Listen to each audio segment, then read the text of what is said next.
Today we're going to look at StudyLadder.com. Open up a browser, Chrome or Internet Explorer will work. Here is where you would type your username and your password. However, we don't have one, so we need to join now. I would like to join as a teacher.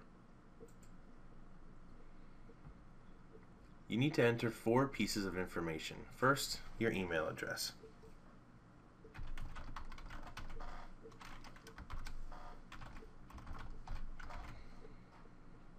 Then a password. Your first name and your last name. Create an account. Uh-oh, a password must be at least 4 characters long. Now create the account.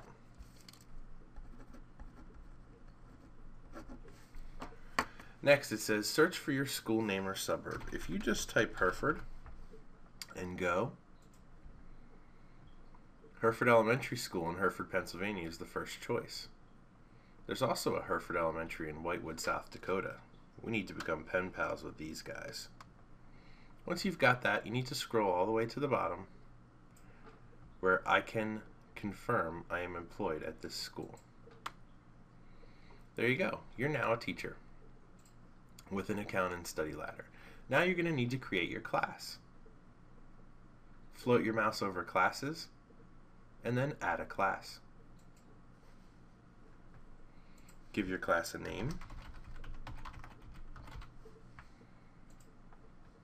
Give them the proper grade. Now you can start entering names. First name, a space, and then last name. You can copy and paste, but however many students you need to add, you can put them all in there just like this. You may want to consider just putting in a first name, or you may want to put in first name and last initial. I would recommend against putting in first name and last name. So you may want to change something like this to that.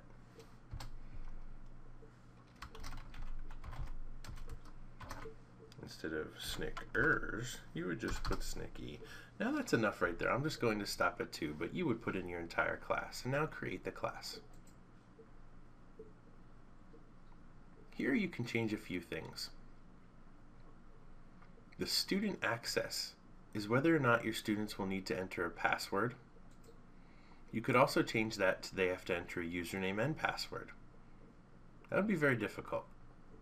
No passwords for younger students would mean that they can log in immediately right into their avatar. The problem with that is that anyone could log in as them. So I'm going to keep it password only. Now you'll see student usernames are a little weird. Passwords are one word that is normally fairly easy and short. Present is actually fairly long. You cannot change, or you cannot choose the password. You may change it, but you cannot choose it. I'm going to save changes here, and it will tell me that changes are saved. Now, you can add more students. You can print that list of student passwords, which I would highly recommend printing that out. You can even download it, say, into your documents or something so that you can keep a copy of it. You can always get back to this page, however, in case you forget those student passwords. Now that I have a class, I need to give them tasks. So up here under tasks, click it. As you can see, there are no tasks. English, I will add a new English task.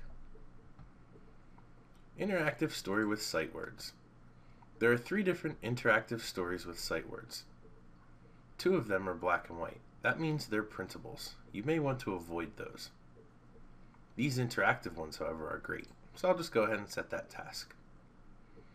Now I'm going to go back to tasks. And you can see it's there. I'd like to add a math task. You could add as many tasks as you would like. But I'll just go ahead and click counting together to 10. That's a nice, it's a color, so I know it's not a printable, so I can go ahead and set that task.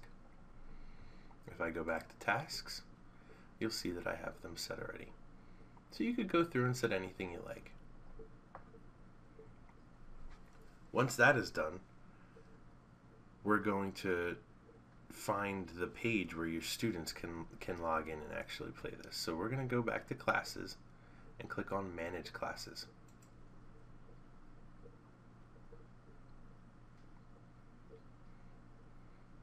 Once we're in Manage Classes, underneath Classes, you'll see your class. If you have more than one class, you'll see more than one, their name, and the students in that class. Right here, you could see what your students see. And here's a quick pane right here to do a few different things. You can set tasks from here. You can set it up to easy login, which is very, very nice. This is the link we're looking for. If you click easy login, it takes you to a spot where you can copy and paste a link.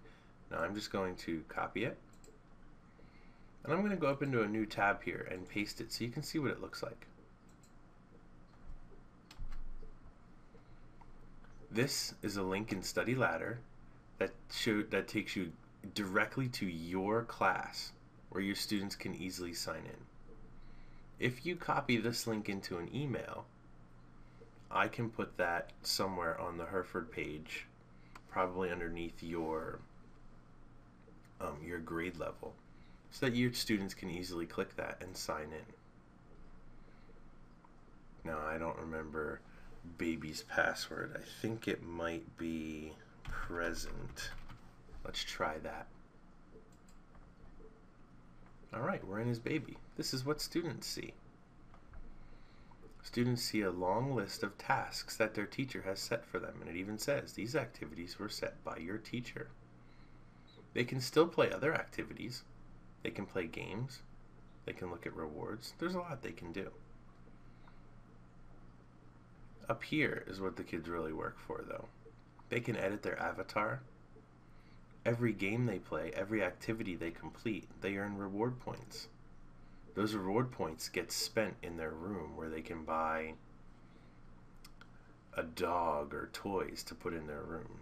Most of the things just sit there, but they work very hard for those reward points. This reminds me a lot of Compass. However, there's this simple reward system that students work very hard on.